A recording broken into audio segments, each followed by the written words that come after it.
Welcome to double seven media. నేను మీ ఆదినారాయణ. నా video చూస్తున్న ప్రతి ఒక్కరూ లైక్ చేసి, షేర్ చేసి, కామెంట్ చేసి, అలాగే ఛానల్ను సబ్స్క్రైబ్ చేసుకోవాలని కోరుకుంటున్నాను.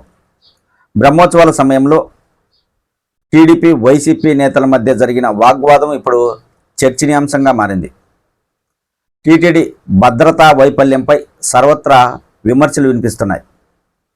ఆంధ్ర భద్రాద్రి శ్రీ కోదండరాముని బ్రహ్మోత్సవాలు ప్రతి ఏడాది వైభవంగా జరుగుతాయి. ఆంధ్ర తెలంగాణ విడిపోయిన తర్వాత అప్పటి రాష్ట్ర ప్రభుత్వం ఒంటిమిట్ట రామాలయాన్ని ఆంధ్ర భద్రాద్రిగా ప్రకటించి టీటీడీలో విలీనం చేసింది. అప్పటి నుంచి టీటీడీ లాంఛనాలతో వారి ఆధ్వర్యంలో ఉత్సవాలు అంగరంగ వైభవంగా జరుగుతున్నాయి. అయితే తాజాగా ధ్వజారోహణ కార్యక్రమానికి వైసీపీ ఎమ్మెల్యే ఆకేపాటి అమర్నాథ్ రెడ్డి గారు, టీడీపీ అధికార ప్రతినిధి మేడ విజయశేఖర్ రెడ్డి గారు హాజరవడం జరిగింది. ధ్వజారోహణకు సంబంధించిన పూజలు ముగుస్తున్న సమయంలో వైసీపీ టీడీపీ నేతలు వర్గీయుల మధ్య వాగ్వాదం చోటు చేసుకుంది. ఇక్కడ ఆ వాగ్వాదం చోటు చేసుకున్నప్పుడు వారిని నిలువరించడానికి అక్కడ భద్రతా సిబ్బంది లేకపోవడంపై భక్తులు మండిపడుతున్నారు. ఆ రెండు వర్గాల మధ్య వాగ్వాదం చోటు చేసుకున్నప్పుడు అక్కడున్న పెద్దలే వారిని నిలువరించడానికి ప్రయత్నం చేశారు. ఎలాంటి పెద్ద గొడవలు జరగకుండా ఇరు నాయకుల వర్గీయులను పక్కకు తీసుకెళ్లారు. వాగ్వాదం జరిగిన తరువాత అక్కడికి భద్రతా సిబ్బంది చేరుకోవడం ఇక్కడ గమనించాల్సిన విషయం. అన్నమయ్య జిల్లా రాజంపేట నియోజకవర్గంలో YCP MLA Akepati Amarnath Reddy, TDP అధికార ప్రతినిధి మేడా విజయశేఖర్ రెడ్డి మధ్య గత కొన్ని రోజులుగా మాటల యుద్ధం జరుగుతుంది రాజకీయంగా. దీనికి సంబంధించిన వార్తలు మీడియాలలో కూడా రావడం జరిగింది. అయితే ఇరు పార్టీల నాయకులు ధ్వజారోహణ కార్యక్రమానికి హాజరైనప్పుడు వారిద్దరి మధ్య ఎలాంటి గొడవలు జరగకుండా అక్కడ ప్రత్యేకంగా సిబ్బందిని ఏర్పాటు చేయాలి. కానీ టీటీడీ అధికారులు అలా చేయలేదు. అదే కాకుండా ప్రోటోకాల్ లేని వ్యక్తులను కూడా టీటీడీ అధికారులు లోపలికి పంపించడం గమనార్హం. ప్రోటోకాల్ ఉన్న వ్యక్తులు మాత్రమే వేడుకల్లో పాల్గొని ఉంటే ఇలాంటి సంఘటన జరిగి ఉండేది కాదు అని భక్తులు అంటున్నారు.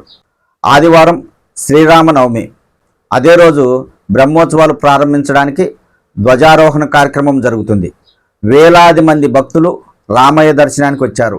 అలాంటి సమయంలో ఆలయం లోపల ఇరు వర్గాల నాయకుల మధ్య, వర్గీయుల మధ్య వాగ్వాదం చోటు చేసుకోవడం అంటే ఇక్కడ భద్రతా సిబ్బంది ఎంత వైఫల్యం చెందారో అర్థమవుతుంది. అక్కడ జరిగిన సంఘటన చూసి భక్తులు అసహించుకున్నారు. ధ్వజారోహణ కార్యక్రమంలో స్వామివారి వేడుకల్లో పాల్గొని అక్కడ బలాబలాలు నిరూపించుకోవడానికి నాయకులు వాగ్వాదానికి దిగడం ఏంటి అని భక్తులు ప్రశ్నిస్తున్నారు. వేలాది మంది భక్తులు అక్కడ ఉన్న విషయాన్ని కూడా నాయకులు మరిచిపోవడం అన్నది ఇక్కడ మనం గమనించాల్సిన అవసరం ఉంది. ఆలయం లోపల కాకుండా అదే వాగ్వాదం ఆలయ పరిసరాల్లో జరిగి ఉంటే ఖచ్చితంగా ఒకరిపై ఒకరు దాడి చేసుకునేవారు అని భక్తులు చర్చించుకుంటున్నారు. శ్రీరామనవమి సందర్భంగా స్వామివారిని భక్తి శ్రద్ధలతో పూజించుకుందాం అని వచ్చిన భక్తులు ఒక్కసారిగా అవాక్కయ్యారు అక్కడ జరిగిన సంఘటన చూసి. ఇలా ఉత్సవాలు జరుగుతున్న సమయంలో వేలాది మంది భక్తులు ఆలయంలో ఉన్నారు. అలాంటి సమయంలో రాజకీయ నాయకులు సమన్వయం పాటించకుండా ఇలా వాగ్వాదానికి దిగడం ఏంటని భక్తులు ప్రశ్నిస్తూ చర్చించుకుంటున్నారు. ఖచ్చితంగా ఇక్కడైతే ఒక్కటి మాత్రం మనం గమనించాల్సింది ఏంటంటే, భక్తులు చెప్తున్న మాట ప్రకారం టీటీడీ భద్రతా సిబ్బంది వైఫల్యం చెందారు.